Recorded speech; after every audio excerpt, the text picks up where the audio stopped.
Защо е важна грижата за кожата и козината при кучетата? Кожата и космената покривка предпазват от влага и студ.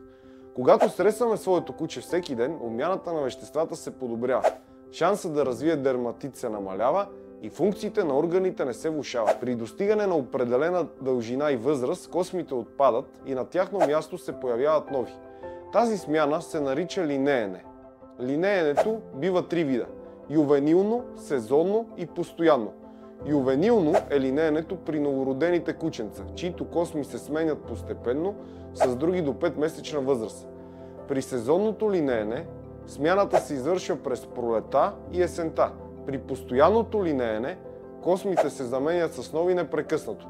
Кожата има специална функция при регулирането на топлината.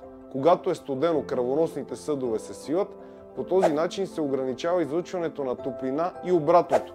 Когато е горещо, кръвоносните съдове се разширяват и кучето се охлажда. Само здравата и чиста кожа може да изпълнява тези важни задачи. Последвай ме за още подобни видеа.